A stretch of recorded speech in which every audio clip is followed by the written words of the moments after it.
Olá, bom dia. Hoje eu recebo aqui no Resenha o presidente da empresa maranhense de administração portuária, Ted Lago. E também comigo para entrevistá-lo o radialista Robson Júnior, do Repórter Difusora. Seja bem-vindo, Ted. Obrigado, bom dia, Robson. Prazer estar aqui enorme. O prazer é nosso. Vamos à primeira pergunta, falando logo de infraestrutura portuária. Nós sabemos dos avanços aí obtidos no Porto do Itaqui, pela EMAP, mas nós sabemos que há muitos desafios em relação à infraestrutura portuária dos portos no Brasil. Você poderia dizer para a gente, para o nosso público em casa, quais são já os resultados obtidos, os avanços no Porto do Itaqui? O Porto do Itaqui, como todo porto, ele é um elo fundamental numa cadeia logística, né? Você está unindo, na verdade, a origem, né? No caso, a produção, ao mercado, né? Então, numa distância, às vezes, ao redor do mundo, né? Então, o nosso trabalho é exatamente fazer com que esse link, né, esse elo seja eficiente, seja a um custo competitivo, né? E a EMAP é uma empresa, como qualquer outra, e o nosso desafio, quando o governador Flávio Dino me fez esse convite, era exatamente fazer isso, colocar a EMAP, no caso o Porto do Itaqui, mais especificamente, dentro de um padrão mundial, de um padrão que possa dar mais competitividade, claro, e ser um vetor de desenvolvimento não só principalmente para o Maranhão, mas também para toda a região, né? Hoje nós movimentamos carga de 7 estados brasileiros, estados que dependem do Porto do Itaqui para movimentar gerar riqueza, gerar PIB, gerar emprego. Então, essa é a nossa responsabilidade. Nós temos feito isso, primeiramente, com a equipe técnica, né, com a autonomia, né, que é fundamental, mas também trocando experiência com outros portos, não também do Brasil, mas também de outras regiões do mundo, os principais portos, né. O que é MAP, como é que é feita a administração do porto, o que é o Porto do Itaqui hoje, só para o público ter uma noção exatamente do que nós temos hoje no Maranhão. O Maranhão tem hoje o maior complexo portuário do país, né? Nós chamamos o Complexo Portuário de São Luís, ele hoje são 3 portos, né? Nós temos o Porto Público, que é o Porto do Itaqui, nós temos o terminal privado da Vale, na Ponta da Madeira, e temos o terminal da Alumar, que atende a fábrica de alumínio, né? Então, somado esses 3 terminais, nós estamos aí próximo de 240 milhões de toneladas, né? Então, que é um número expressivo. A EMAP é uma empresa pública de direito privado, então nós somos regidos por leis de empresas privadas, mas também somos empresa pública, né? Hoje, recentemente, na verdade, no final do ano passado, entrou em vigor a Lei 3.303, que é específica para empresas privadas. Algumas mudanças na questão de licitações, nós não fazemos mais licitação, por exemplo, pela 8666, que toda a estrutura pública faz. É uma lei hoje específica para isso, que dá para ganhar um pouco mais de dinâmica nos nossos processos. E essa empresa, ela tem um convênio, ela foi delegada ao Estado do Maranhão a gestão do porto. Porque no Brasil, as estruturas portuárias, elas são delegações federais, né, outorgas federais, seja ele público ou privado, é atribuição do governo federal estruturar e licenciar portos, né? Então, nós temos portos, por exemplo, como Itajaí, que é um porto importante, que é ligado ao município. Então, hoje, o convênio de delegação é feito ao município do Itajaí. Temos portos como o nosso, Itaqui, nós temos Paranaguá, temos os portos do Sul, Rio Grande, né, Porto Alegre, e temos as companhias docas federais que ainda estão sob gestão do governo federal, Salvador, Natal, o próprio Porto de Santos, né, o maior porto da América Latina, né, o porto de carga geral. Então, essa é mais ou menos a estrutura. Então, nós somos um porto público e nós exercemos o que é chamado autoridade portuária. Então, pela lei dos portos, nós não manuseamos cargas, né? Nós não tocamos na carga. Nós somos autoridade portuária, nós certificamos que as normas internacionais são atendidas, mas também podemos comparar, se fosse um aeroporto, nós somos a Infraero e somos a torre de controle, né? Então, um pouco diferente. Então, nós acompanhamos o tráfego dos navios, fazemos a ordem, né, de qual navio vai atracar, em que berço, um local que ele atraca, e, por exemplo, por uma série de critérios, né, desde critérios de prioridade de atracação, por exemplo, produtos de exportação, ele tem prioridade sobre o produto que é importado, né, berços que são mecanizados, que uma operadora tem um equipamento de alta produtividade, o navio tem prioridade, por exemplo, a um navio que a carga é operada de maneira manual. Então, existem regras, então nós gerenciamos isso.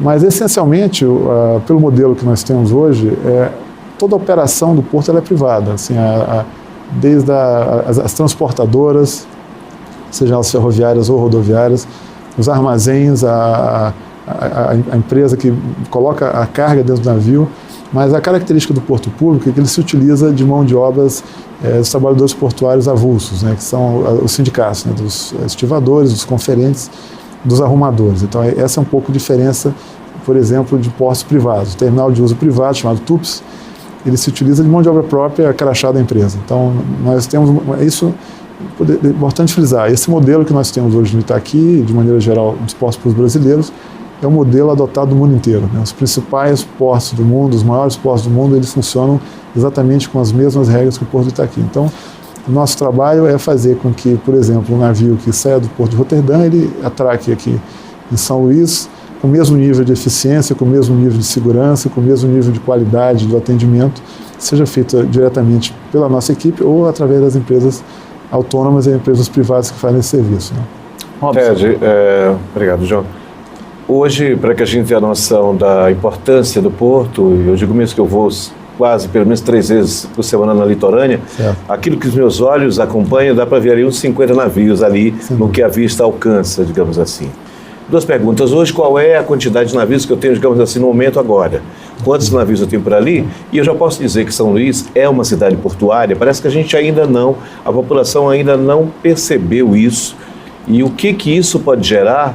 Porque a gente parece que a gente vê o Porto aqui como se fosse algo isolado, um contato com o mundo, mas como se não tivesse uma relação com a cidade. Onde é que ela se relaciona com a cidade? Somos uma cidade portuária? Sim, nós somos uma cidade portuária. Existe uma relação chamada Porto-Cidade, que é um termo internacional, que as principais cidades portuárias, na verdade é o inverso, né? As cidades nasceram nos portos, né? Então, Singapura, ela nasceu primeiro um porto, né? Roterdã é um porto, Roterdã tem 400 anos o porto.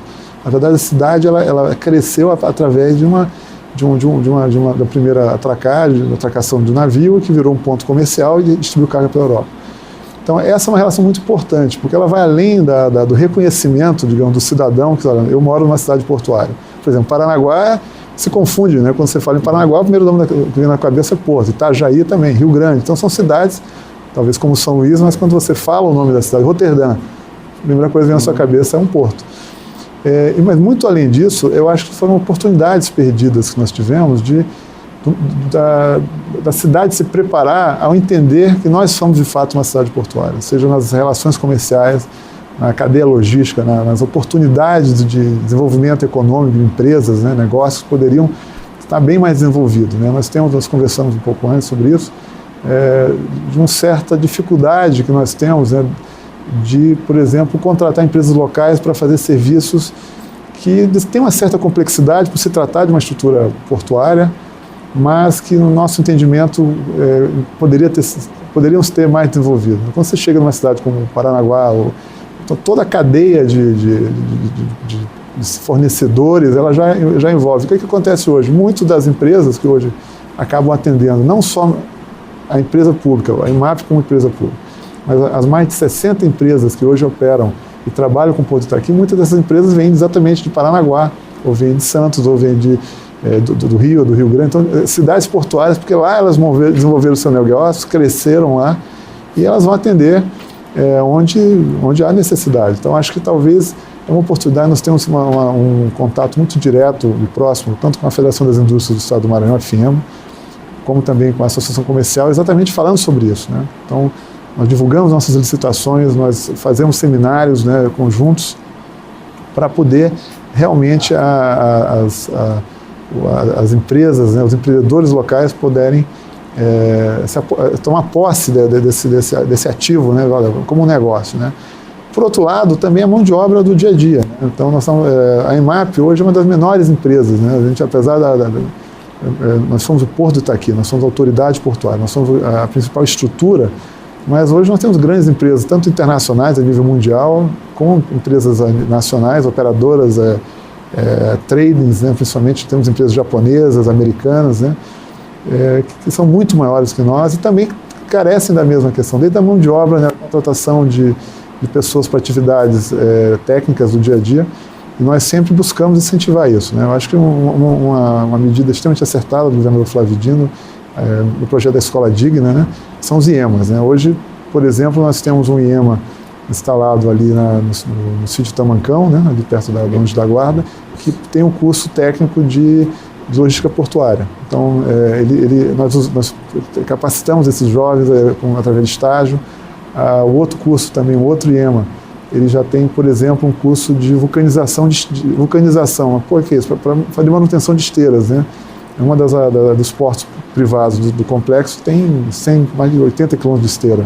Então, tentar buscar com a mão de obra local, você realmente compartilhar essa riqueza toda que era gerada pelo complexo portuário. O senhor falou em logística portuária, Ted. Nós sabemos que a logística portuária dos portos, no geral do país, afeta as exportações, isso é óbvio. E, claro, além da logística portuária, nós temos também ainda uma série de problemas enfrentados pelos portos no país, relacionados à questão da burocracia, excesso de burocracia, né? Tem as tarifas alfandegárias. Aqui no Porto do Itaqui, ainda acontece isso? Houve um avanço em relação aos demais portos? Sem dúvida. Eu acho que nós estamos bem avançados quanto a isso. Para poder descrever um pouco o Porto do Itaqui. Né? Acho que a localização nossa nos dá uma grande vantagem competitiva. Nós estamos, você imaginar um triângulo, mais ou menos, com São Luís num vértice. Né? Você tem toda a região centro-oeste, a maior produtora de grãos hoje do país e logo do mundo. Hoje o Mato Grosso vai produzir mais grãos que a Argentina. Né? Então, e o crescimento é exponencial. Nós pegamos também uma parte ali do centro-oeste, aqui um pouco também da região do Nordeste, no que se chama Matopiba, né? E também um pouco da região Norte. Então, como nós falamos, 7 estados brasileiros movimentam carga pelo Itaqui. Então, essa é uma questão que nós estamos muito bem colocados. E, por outro lado, nós estamos perto dos principais mercados, seja o norte-americano, seja o mercado europeu. Nós podemos falar um pouco adiante, nós fizemos um acordo de cooperação com a autoridade do Canal do Panamá, que estará nos visitando no próximo mês aqui. Nós teremos a visita em contrapartida deles. E nós estamos aí prontos para também entrar pelo mercado da Ásia e também o mercado do Oriente Médio pelo Canal de Suez, né? E a África, talvez conversando aí, hoje, claro, boa parte dos grãos, a maior parte dos grãos, o mercado asiático é muito importante para a economia brasileira, para a balança comercial brasileira, mas acreditamos muito que a África é o grande parceiro comercial, principalmente a questão do alimento. Mas o desenvolvimento tem ocorrido em função de petróleo e outras questões de minérios e tal. E, mais uma vez, a nossa localização nos coloca de maneira privilegiada em relação a esses mercados. Então, a localização, a profundidade dos berços, que é muito falado, nós somos um porto complexo. O calado é o do navio. O navio e a profundidade é onde o calado opera. Né? Uma questão técnica, mas você tem razão. Podemos falar que é calado. Né? Então, podemos chegar a 19 metros, o terminal privado da Vale vai a 24,5 metros, quase 25 metros.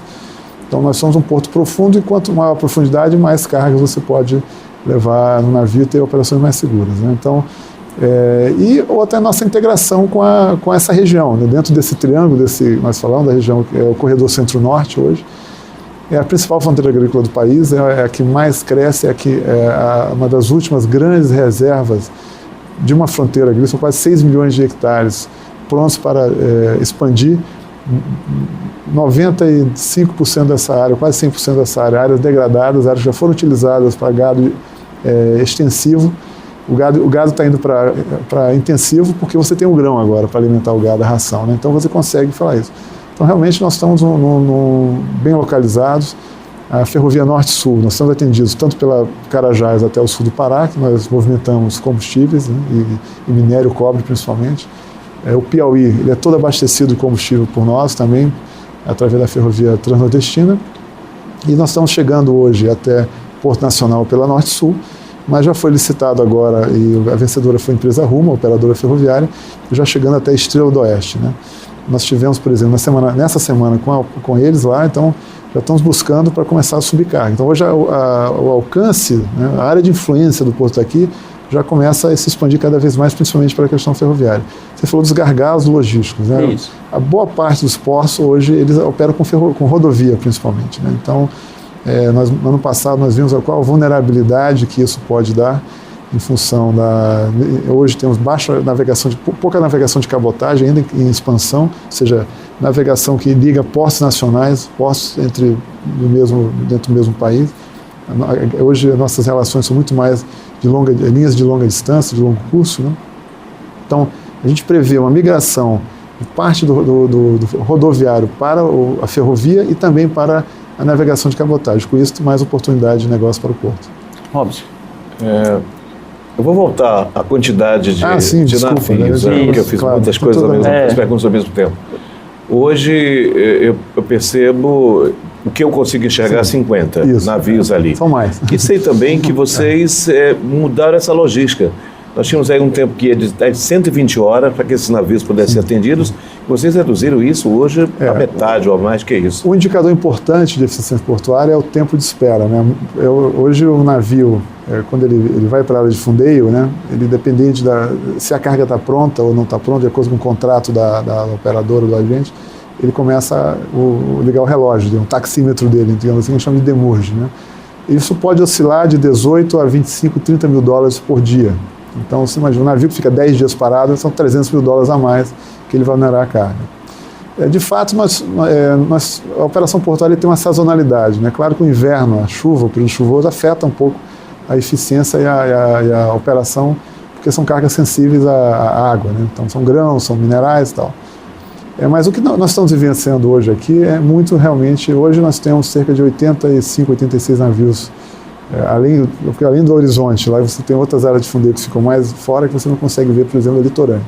Então estamos nessa faixa de 85 navios. Desses navios, para o terminal do Itaqui, são 15 navios, dados tirados do nosso sistema há uma hora atrás.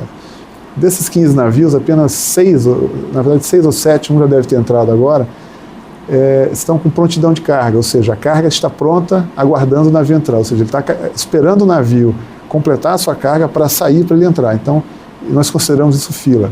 E tem outros navios que, por exemplo, o navio trouxe uma carga, e para não voltar, digamos, para a Ásia vazio, ele faz um acordo com o dono da carga e ele aguarda fundeado enquanto a carga não ficar pronta. Então, de repente, essa carga não chegou para o porto.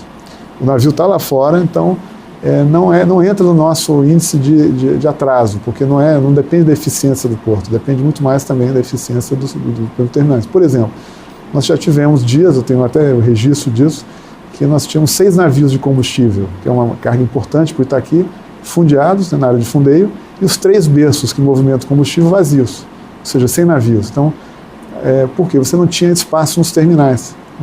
Os terminais que iam receber esse produto, eles estavam muito cheios, então eles têm que esperar, por exemplo, dar essa vazão. Então existe uma série de fatores, mas hoje essa fila se dá principalmente por questão das chuvas. Houve uma chuva de maneira muito intensa, um dos terminais privados, a carga era uma carga aberta, então, e ela é sensível à umidade, então existe um índice máximo de umidade tolerada.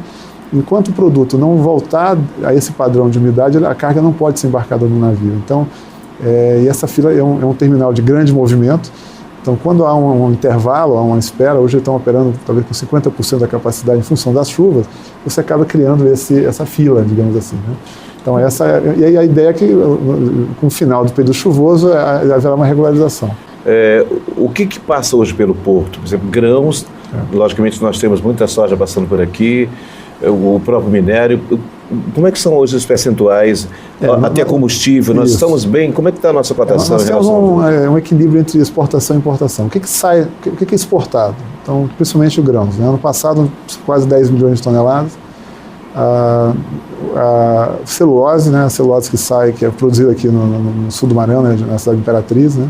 Toda a sua cadeia, uma operação eficiente, ou seja, ela sai de trem, de dentro da fábrica e vai para a beira do cais, lá à beira do berço, carregar para um navio de trem. Então, esse é o melhor modal.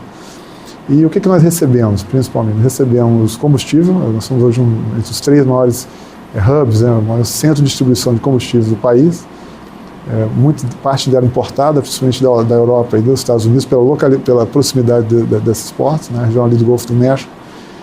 Recebemos fertilizantes, né, diversos tipos de fosfato, ureia, são fertilizantes que vão ser misturados por empresas misturadoras que tem aqui ali na Vila Maranhão, naquela região. E nós recebemos também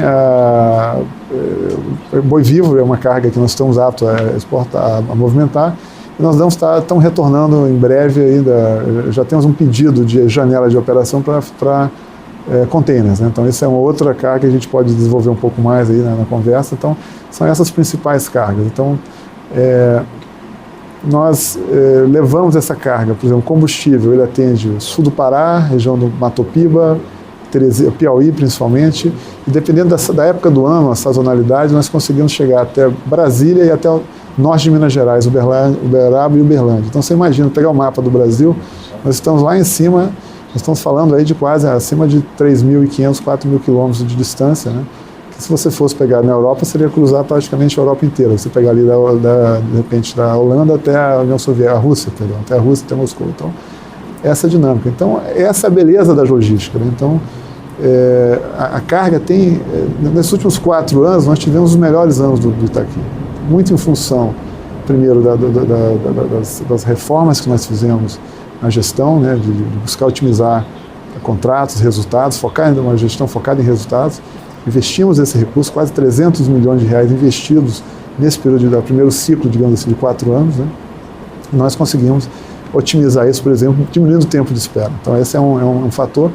E quando o investidor ele começa a analisar outros portos, né, ele vai ver exatamente isso. Então, você falou, por exemplo, das questões aduaneiras. Hoje nós temos talvez a Receita Federal mais eficiente do país em termos de portos. Então é que nós temos uma carga de combustível que o navio atraca, nacionaliza, faz a documentação e vai embora sem movimentar a carga. Por quê? Porque ele já chega em outros portos mais congestionados com a carga nacionalizada.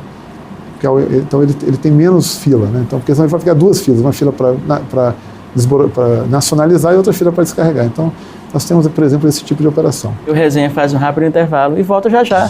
Não mude de canal, fica aqui conosco na entrevista com o presidente da EMAP, Ted Lager. Só um instante.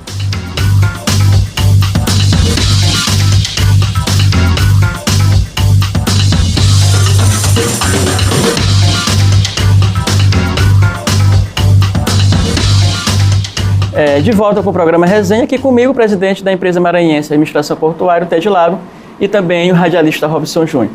Ted, ainda na questão de geração de emprego. É importante porque o Porto, como você falou, teve um recorde, né? Já nesse quadrimestre deste ano, movimentações aí que geraram em torno de 10 bilhões de lucros e 6,5 milhões de movimentações de carga. Eu pergunto para o senhor de que forma isso pode alavancar a economia do Maranhão e, por consequência, gerar emprego para o povo maranhense. Na verdade, nós movimentamos, quem dera fosse 10 bilhões de reais de lucro. Né? Na verdade, a gente está falando, o volume de 10 bilhões é o valor total das cargas. Isso. Né? Mas tivemos nossos lucros, sim. Realmente é uma pergunta de fundamental importância, porque nós temos que pensar nas cadeias. Né? Então, se você, dentro do nosso projeto da relação posto-cidade, por exemplo, o combustível. Então, todo posto de gasolina do Maranhão, do Piauí, sul do Pará, a parte do Tocantins, hoje depende do combustível embarcado no Itaqui. Então, aqueles empregos gerados pela cadeia do combustível, ele é dependente do porto do Itaqui. Trigo, nós recebemos o trigo da região. Então, o pão do café da manhã, da dona de casa lá, o trigo entrou pelo porto do Itaqui. As padarias, né? O gás de cozinha, todo o gás de cozinha da região, a mesma região, Pará, sul do Piauí, Mato Piba, ele entra pelo porto Itaqui. Então, o porto está presente no dia a dia das pessoas e nas atividades, né, nas cadeias produtivas, digamos assim, da região. O cimento, né, nós falamos também das cargas, eu esqueci de falar do cimento. Nós recebemos matéria-prima para cimento também, então, que é feito nas misturadoras que nós temos aqui na região, na retorária do porto. Então, todo prédio que é construído na região aqui, o cimento passou pelo porto aqui. Então, a movimentação portuária ela está presente nas cadeias econômicas produtivas. Então, o número gerado pelo IMESC estima entre 14 e 16 mil empregos também pela sazonalidade, como você fala, a safra. Então, toda a fazenda, todos os equipamentos utilizados dependem do porto de Itaqui para movimentar. E hoje, cerca de 30% a 35% do ICMS não é gerado pela EMAP, é gerado pelas cadeias produtivas que passam pelo porto de Itaqui. Então, essa correlação de um porto como uma ferramenta de desenvolvimento econômico e social é muito grande. O que nós estamos fazendo exatamente com isso? Né? De tentar aumentar exatamente essa participação local, né? Seja as pessoas deem atenção. Nós estamos tendo agora, nessa semana, na semana que passou, um seminário de gestão portuária, né? na UFMA, na Universidade Federal do Maranhão. Então está muito bem colocado isso. Já está falando de Porto 4.0, né, inovação. Né? Nós apresentamos alguns cases nossos de inovação, mas eu sempre enfatizo. nós temos que ter mais eventos como esse, né, para que as pessoas, principalmente o jovem, né, o jovem da escola pública, né, que ele enxergue, entenda que existe diversas atividades profissionais, engenheiro, oceanógrafo, médico, técnico, e principalmente funções técnicas, né, nós temos muita carência de funções técnicas, né, técnicos tanto em logística portuária, técnicos nós temos muitos equipamentos, as empresas de precisão, técnicos que possam dar manutenção a equipamentos. Então existe uma série de cadeias, né, e como nós falamos anteriormente também, nós temos conversado muito com a Federação das Indústrias, com a Associação Comercial e também com outras secretarias de Estado, né, com a ideia que esses projetos de educação, de formação técnica possam também estar ligados. Tanto é que nós temos hoje 2 IEMAs, um pleno, né, e também um profissionalizante, que é o lá do Sítio Tamancão, que já começa a falar, digamos assim, a interagir com o setor portuário, né, porque eu acredito, no complexo portuário nós devemos ter mais ou menos 2.000 empregos, né, na IMAP em torno de 200, então é menos de 10% hoje, como eu falei, apesar é muito falado, nós somos o menor em termos de geração de empregos como empresa, né, nós temos empresas com 400, 500 funcionários, dependendo do Porto Itaqui. Então o nosso trabalho, da nossa equipe, é fazer exatamente isso de forma harmônica, eficiente e com segurança, né. Nós temos aí uma movimentação muito grande de pessoas, então essa é mais ou menos a ideia. E com certeza, né, as cadeias produtivas que já dependem do porto, e novas que possam surgir, como o Boi Vivo, por exemplo. Quando nós fizemos o embarque do Boi Vivo, lá em 2015, 2016, em 2 embarques são 40 milhões de reais injetados diretamente nos produtores, né? Nós tivemos produtores que venderam 25 cabeças de boi. Então não foi 1 ou 2 fornecedores que venderam 10 mil cabeças. Foram exatamente, ele capilarizou a região ali de Bacabal, a região produtora ali, uma parte da Imperatriz também. Então essa é uma cadeia que nós fomentamos. Mas, por outro lado, o porto, como eu falei, ele é um elo de uma cadeia, né? Nós não compramos mercadoria, nós não vendemos mercadoria. Então, nós tentamos aproximar, dentro da visão que o governador Flávio Dino nos deu, de, 3 missões básicas lá no final de 2014, botar ordem na casa, levar a imagem do Maranhão, né, do Brasil, dessa região, para o mundo, ou seja, aproximar com novos mercados. Nós temos feito missões na Ásia, sempre acompanhado também do vice-governador Carlos Brandão, que tem feito um papel espetacular conosco, nos fortalece muito quando a gente vai com a presença do vice-governador. Ele tem feito muito desse trabalho. E também fazer o porto mais próximo da comunidade, ou seja, as pessoas, os maranhenses, enxergarem que o Porto Itaqui é um ativo nosso, é um ativo do Maranhão e que ele precisa ser valorizado, né? Então, realmente, esse é o trabalho que nós fazemos de fortalecer a marca Porto Itaqui, fortalecer a parte operacional do porto e também trazer novos negócios. Podia fazer um paralelo do que a gestão do porto antes e a gestão de agora? Um paralelo de antes e depois? Eu tiro pela minha própria percepção pessoal, né? Eu vivo aqui quase a vida toda, né? E era o Porto Itaqui. A gente não sabia, era um pouco distante do dia a dia das pessoas, né? O que se fazia, o que acontecia lá, até porque fisicamente é longe, né? Mas, por outro lado, se alguém me perguntasse do Porto Itaqui, talvez eu falaria, é um porto importante do Brasil, mas sem nenhum tipo de informação, né? E o trabalho foi exatamente isso, abrir as portas, ampliar. Nós já tínhamos um programa de visita muito tímido, né? Nós hoje recebemos próximo a 2.000 pessoas, muitos estudantes, grupos, né? No final eu posso também dar os contatos para a gente fazer isso. Receber muitas pessoas de universidades, pesquisadores, né? E comunicar, né? Comunicar, e a ideia do Itaqui ser um porto comercial, né? Um porto comercial no sentido, apesar de sermos uma empresa pública, nós concorremos no mercado de grandes portos, né? Portos privados, nós concorremos com portos como o Suape, Pecém, Porto de Belém, Vila do Conde, porque, de novo, quando o investidor ele quer fazer um investimento, ele vai analisar, ele vai escolher baseado em uma série de informações, uma série de quesitos. Então, a ideia de você fazer um porto conhecido, né, é importante, né?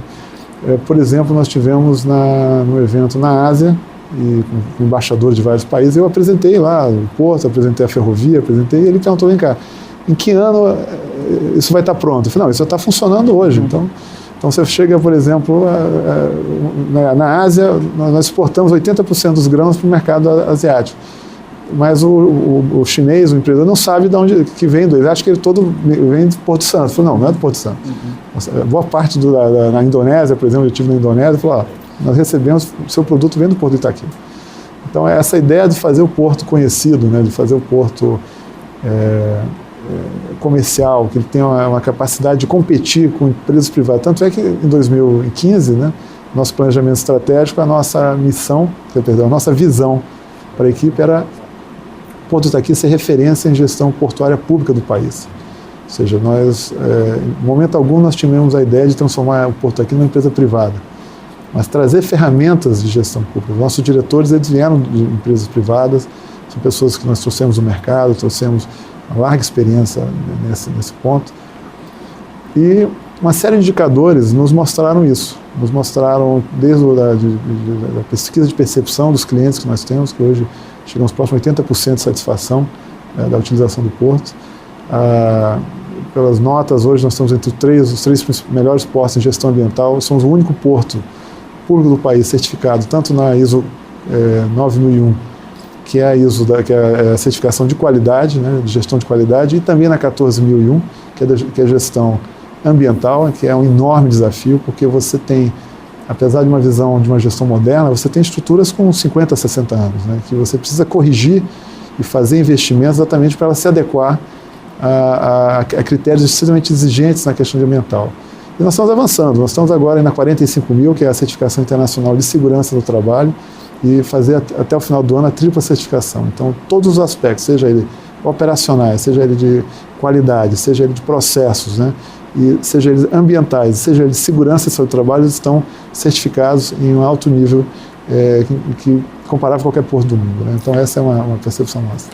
Eu tenho observado, Ted, talvez até por essa pergunta lá, já está pronto, não está? Alguma preocupação de vocês agora nesse momento de ampliarem o marketing disso, até para que eles percebam. Essa pergunta feita lá na Ásia, e eu tenho visto que vocês têm feito campanhas e acompanhei também vindo de viagem ali passando, acho que no ano passado, acho que em novembro, vi, por exemplo, do pessoal de Belém do Pará fazendo campanhas, e eu fiquei muito feliz quando vi as campanhas aqui também, porque eu gosto muito de usar uma expressão, parece que nós temos de alguma forma algum complexo de inferioridade.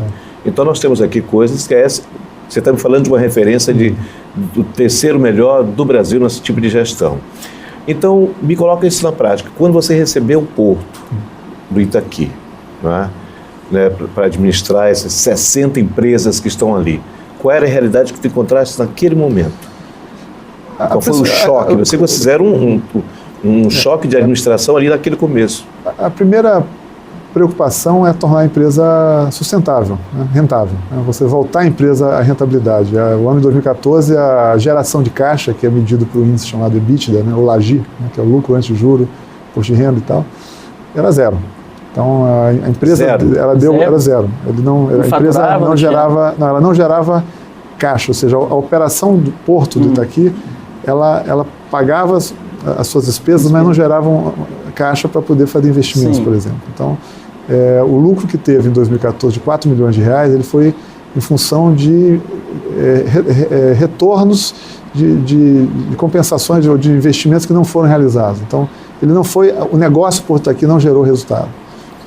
Então, esse mesmo indicador, ao final de 2015, foi de 83 milhões de reais. Então, no período de um ano, você saiu de zero, ou seja, a empresa não gerava caixa, ou seja, ela cobria as suas operações, mas talvez não cobria, por exemplo, algumas dívidas, ou seja, ela só cobria o 0 a 0, porque você tem que colocar outras depreciações, amortizações e impostos.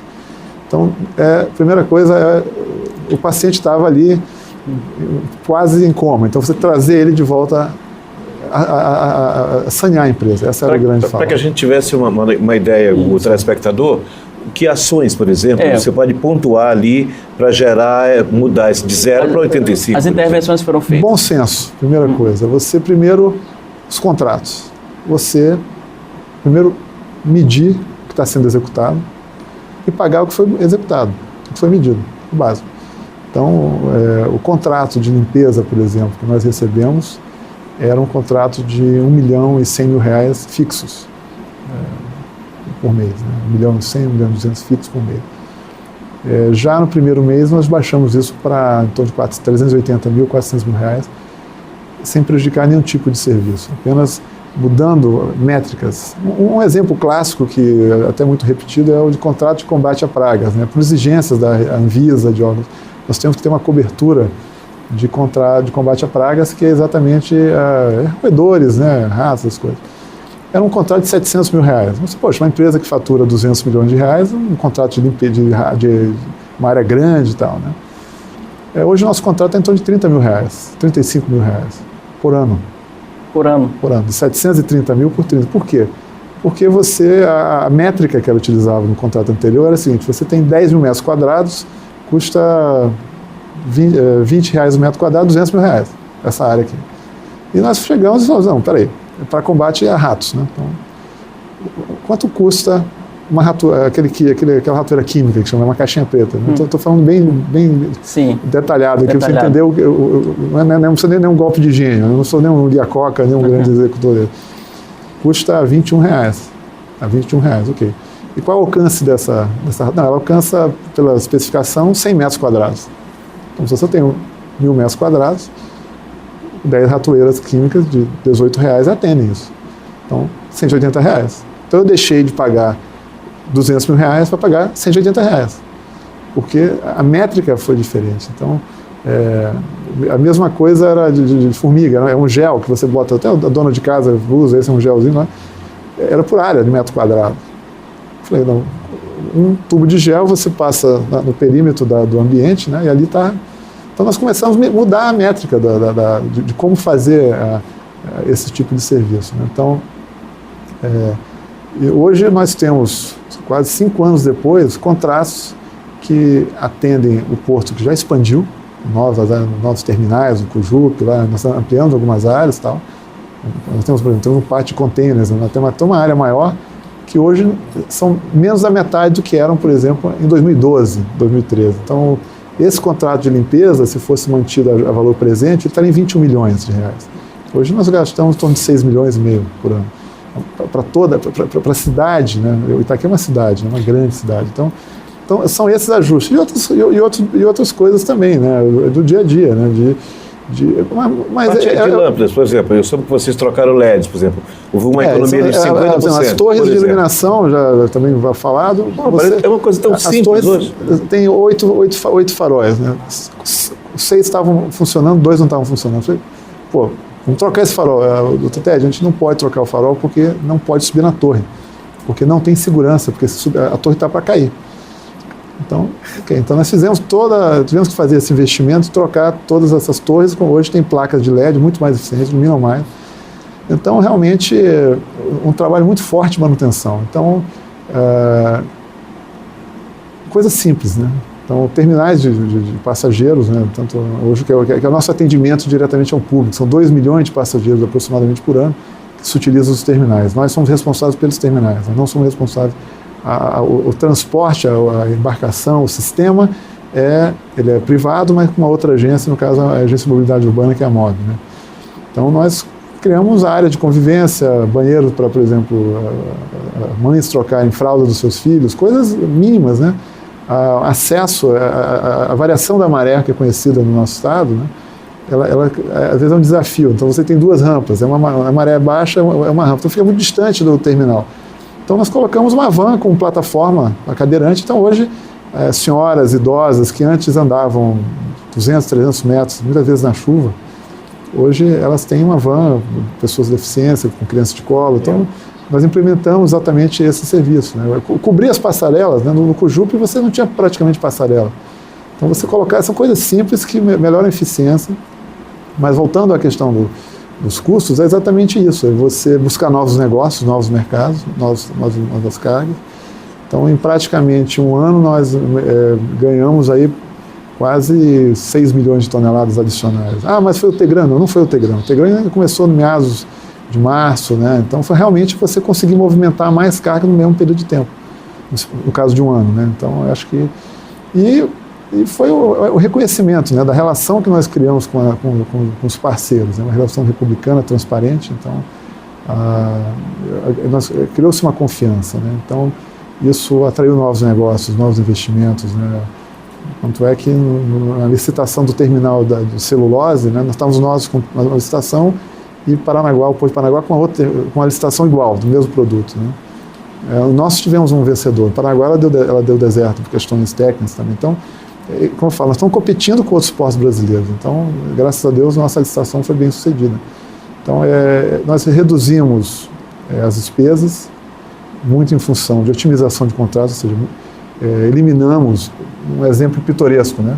Durante a transição, me apresentei na empresa durante um tempo, eu cheguei no fim de semana, tinha Veja, Isto É, Exame, o Jornal Folha de São Paulo, todos os jornais e todas as revistas nacionais na minha portaria. Eu cheguei, o que é isso aqui? Não, isso aqui mandaram entregar lá do Porto. O senhor falou, não, eu pedi para devolver. Os diretores e o presidente recebiam a assinatura de todas as revistas e jornais nacionais em suas casas durante o fim de semana. Então, são pequenas coisas, mas a soma de muitas pequenas coisas são grandes coisas, né? Então você corta as grandes coisas, mas são coisas que mostram que nós estávamos com uma outra gestão. Eu acho que o que nós estamos fazendo, nós fizemos no Porto, basicamente é isso. Essa mesma determinação, o desempenho que o governador fez no Estado, né, de realmente cortar os excessos, né, valorizar, utilizar melhor o recurso público, né? Então, eu acho que esse é o grande segredo e hoje está sendo replicado. Nós tivemos hoje um porto importante da região sul do país nos visitando, com a equipe, o próprio presidente esteve conosco e com a nossa equipe pegando alguns procedimentos nossos para levar para lá. Então, tivemos nossos próprios concorrentes, apesar de nós somos grandes amigos, eu sou vice-presidente da Associação Brasileira de Portos, então nós temos encontro mensais em todas as autoridades portuárias, né?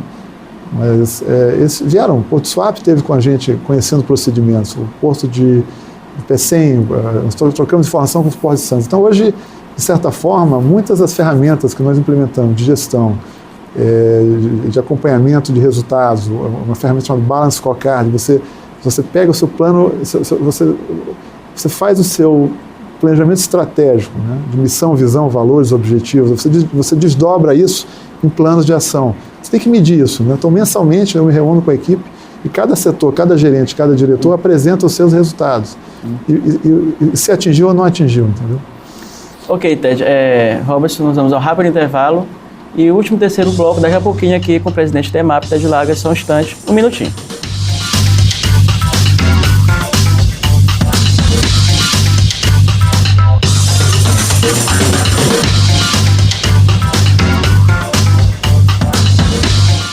De volta com o programa Resenha, aqui comigo, o presidente da EMAP, Ted Lager. Ted, outro assunto importante que dominou a pauta aí do noticiário local foi sobre a questão da federalização do Porto do Itaqui. Muitos dizem que há a possibilidade do governo Bolsonaro fazer uma intervenção, ou seja, federalizar. Você acredita nisso? Esse é um assunto cíclico, né? Eu acho que a cada mudança de governo a nível federal, né? Eu acho que em 2016, lá, com o impeachment da presidente Dilma, veio a pauta, né? E durante uns 20 dias, um mês, 45 dias. Hoje, nós temos à frente do Ministério da Infraestrutura o ministro Tarcísio de Freitas, um técnico, um cara, uma função de carreira, que nos conhece bem o Porto Itaqui, esteve algumas vezes conosco, na época do projeto PPI, respeita a nossa gestão, conhece muito bem disso, e o modelo está indo muito no sentido oposto, né? Hoje, a ideia é exatamente descentralizar, desfederalizar. Ou seja, extinguir as companhias docas que não operam, que não funcionam, que não dão resultado. Hoje, algumas delas, infelizmente, oneram o Tesouro Nacional, ou seja, precisam de injeção de capital para pagar sua folha, para pagar o mínimo de investimento. Empresas que estão com berços interditados por falta de investimento. Então, a imagem do setor portuário tem muito a ver com essa situação das companhias docas federais, né? E acompanhando várias reuniões nós temos aí periódicas com o governo federal, a ideia é exatamente isso. Há um decreto, foi assinado no final do ano passado, bem no finalzinho da gestão, já em comum acordo com a nova gestão, da autonomia.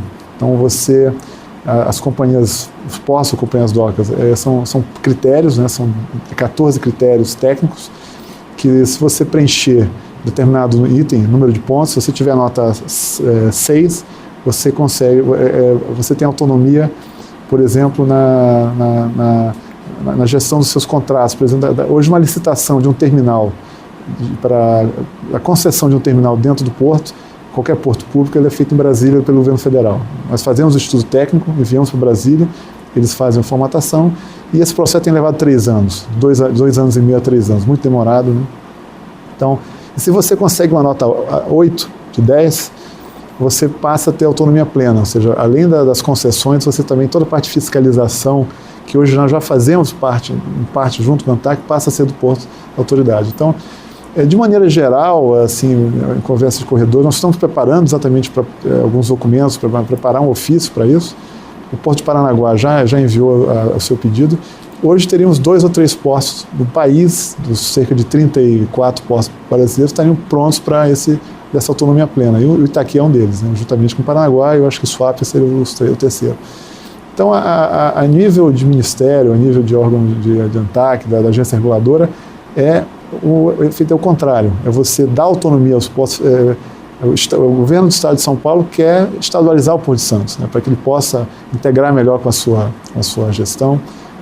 A questão da privatização, que é outro também foi colocado, privatização, é uma questão também complexa, porque é um modelo que, se não me engano, apenas a Inglaterra tem, nenhum outro grande país do mundo tem, ou seja, os portos são públicos, mas são descentralizados, com autonomia, né? Acho que esse é o modelo que o Brasil está migrando agora e estamos prontos para isso. Claro que eu, como gestor, né, nós temos, como falei, uma gestor técnica, estamos conscientes da política, nós estamos no Porto Itaqui por causa da política, respeitamos a política, faz parte do nosso dia a dia, mas a boa política, né, a política de relacionamento, temos diálogos aí com a bancada federal, apresentando ideias, propostas, assim, até propostas mesmo de modificação, de otimização das leis, né, portuárias, da norma dos marcos legais portuários. Então nós temos feito um trabalho muito próximo. Por exemplo, nós tivemos uma missão no Japão com o governo do Tocantins, né, porque nós somos o Porto do Tocantins, né, da nossa política de comunicação, nós fizemos também comunicação, participamos de feiras agrícolas em algumas regiões.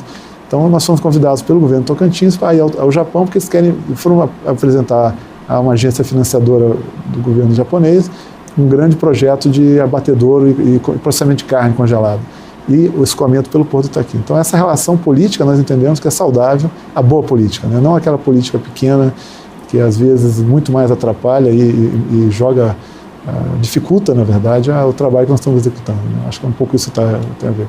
Mas o que o governo federal hoje realmente quer é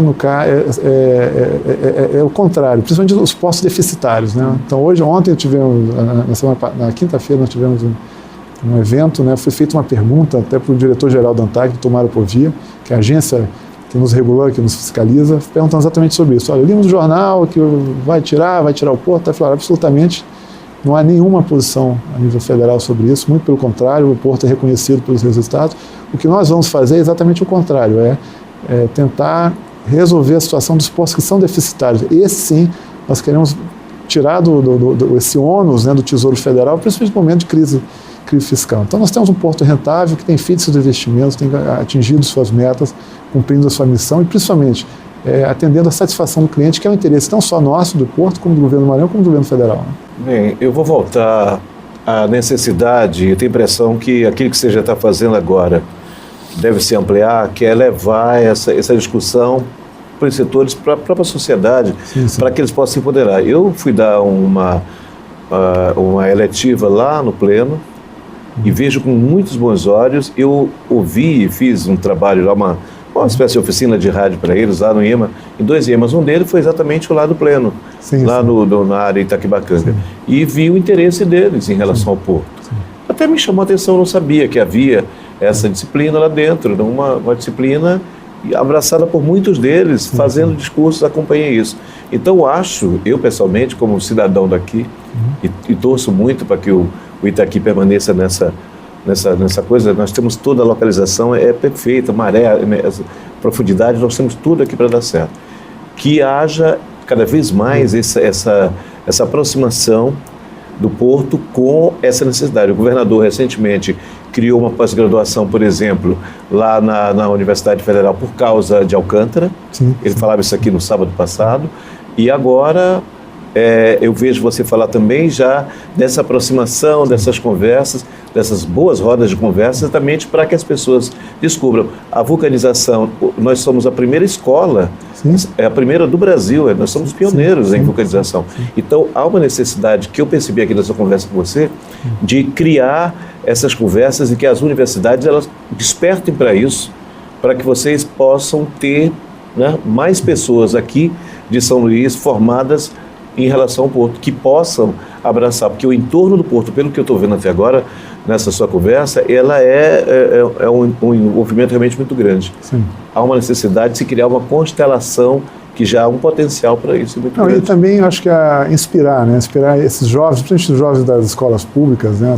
Nós sabemos os desafios hoje da realidade social e econômica do Estado, mas nós temos participado de muitas feiras, né? Hoje nós temos uma relação de feiras, né, ligadas principalmente ao agronegócio, ao nosso setor, e nós sempre fazemos questão de receber jovens de escolas, principalmente escolas públicas, né? Então, muitos não conhecem o Porto, não sabem nem que tem o Porto. E já recebemos também missões dos IEMAs, de outros municípios, né? Então, o que a gente quer? Que jovens despertem, falem, olha, eu quero fazer isso, eu quero estudar essa atividade, porque eu sei que eu tenho apesar da situação econômica, por que não dizer política do que o país vive, né? A gente possa inspirar esses jovens, né? Porque, na verdade, o meu trabalho é temporário, o governador sempre diz isso, né? Ninguém está aqui para sempre, né? Nosso trabalho tem data para iniciar e data para terminar. Mas é preparar as novas gerações, né? Que continuem, né? Toquem esse legado, esse trabalho, esse grande ativo, né? E uma coisa que também nós falamos, eu mesmo me questionei isso, quando nós chegamos a conhecer mesmo a fundo o Porto de Itaqui, nada justifica nós temos um porto desse, com essas características que você muito bem colocou aí, e com esses grandes desafios econômicos e sociais. Então eu tive, por exemplo, acompanhado o governador Brandão no Rio Grande do Norte, na região ali do Mossoró, eles exportam 80 mil toneladas de fruta para a Europa. São 2 frequências semanais de navio de contêiner direto para a Europa, na areia. Eu posso depois mostrar, poço de 800 metros de profundidade, irrigado, mas 2 fazendas geram 12 mil empregos. 12 mil empregos só nessa mão de obra para a fruta. Então, são cadeias que historicamente nunca foram desenvolvidas no Estado, né? Nós tínhamos o projeto do Estado, o governador enfatiza muito bem isso nas reuniões, que nós achávamos que 2 ou 3 grandes projetos industriais iriam salvar o Maranhão e transformar o Maranhão num grande estado desenvolvido. Eu acho que são importantes, são fundamentais, né, para o Estado, mas o nosso trabalho é exatamente ir junto com as outras secretarias, desenvolver essas cadeias produtivas, seja do boi vivo, seja da carne processada, seja da fruta, né? Então, se no Mossoró, que é a areia, pra você ter uma ideia, a água sai quente da terra, ela vai para uma bacia, um grande piscinão, para equilibrar a temperatura para depois irrigar, porque se jogar direto a água, mata a planta. Nós temos aqui grandes áreas, rios, né, perenes, então o Porto ele sai dessa caixa preta, da sua localização, que apenas por seu umbigo, como uma empresa que vê resultados, e busca exatamente isso, né, de trabalhar cadeias produtivas, né, participar de rodadas de negócios junto com órgãos que está muito em evidência, a Apex Brasil, né, tem sido um parceiro espetacular nosso. Tivemos várias missões para a Ásia com a Apex Brasil, que é uma agência de fomento de negócios do governo federal, e tem sendo massacrada aí nas redes também, né, nos jornais, né? Assim, nós sabemos a importância de instituições como essa, também como sabemos a importância, por exemplo, de levar um jovem de 15, 16 anos a conhecer o Porto e falar, olha, amanhã você pode estar trabalhando aqui. Então, acho que essa é um pouco a conexão. Ted, para finalizar, no contexto de investimentos privados, também temos as parcerias privadas. Sim. E uma delas é com a Suzano, a questão da celulose. Isso foi recentemente acertado ali com o Porto. Queria que você explicasse um pouquinho para a gente. As áreas, o Porto ele tem uma série de áreas, nós temos um plano de desenvolvimento e zoneamento, como se fosse um plano diretor do Porto, e cada lote ele é designado para uma área. Então, nós tivemos agora a licitação do lote para carga geral, e especialmente cargas de celulose, e aí completa o projeto da Suzano, que ela tem a fábrica, tem a floresta, a fábrica e agora o terminal de exportação. Deixar muito claro que ela vai construir um berço, esse berço ele é público, né? Então nos dias que o navio da Suzano não estiver operando, a autoridade portuária movimenta qualquer tipo de carga, E, então é importante, mas nós também temos que dinamizar mais as cargas de outros berços. Nós temos berços, por exemplo, que movimentam 6 milhões de toneladas por ano, e temos berços que movimentam 400 mil toneladas por ano. Então, nosso trabalho, além de construir novos berços, também ele otimizar mais eficiência e mais produtividade de berço. No novo terminal de fertilizantes agora, vai levar 3 milhões de toneladas por ano a nossa capacidade, porque quando você sai com grãos, você tem que entrar com fertilizante para poder fazer o equilíbrio, né, e também combustível. Então é um ciclo virtuoso que, graças a Deus, o Maranhão e o Porto Itaqui está vivendo. Né? A gente agradece a participação do Robson também. Eu queria que você deixasse o telefone, por exemplo, escolas, e eu acho que é super importante isso. Com Conselhos Nacionais, eu agradeço a oportunidade, eu acho que é sempre bom esclarecer para a nossa população e a sociedade de maneira geral o que é o Porto Itaqui e o que não é o Porto Itaqui, né? Porque às vezes, infelizmente, pessoas que já tiveram a oportunidade de gerenciar o Porto e não fizeram, nos criticam hoje por estar fazendo muito mais do que eles nos fizeram em 20, 30 anos. Então, acho que é um pouco injusto ver as críticas que nós recebemos, porque as críticas são bem-vindas, eu acho que nos faz evoluir, nos faz melhorar, né?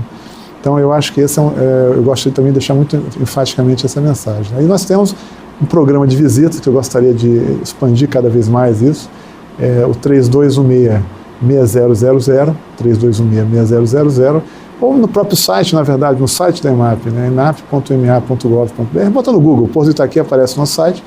Você vai ter o agendamento, pode ser feito por telefone, grupos, né, pode ser escolas, podem ser grupos de amigos e tal. A gente consegue talvez em torno de 80 pessoas por dia, né, durante os dias de visita. E também já deixo como convite aos senhores fazer um programa lá, ao vivo, né, quem sabe, para a gente ver as operações, né, porque é muito interessante, é muito dinâmico, né, e nos deixa otimista, principalmente em função do cenário nacional, né, otimista com o Maranhão, sob a gestão do governador Flávio Dino e principalmente com o Brasil. Te agradece, Télio, agradece o Robson também. E o Resenha fica por aqui. Um ótimo fim de semana para você. E até o próximo sábado aqui na TV Difusora. Tchau.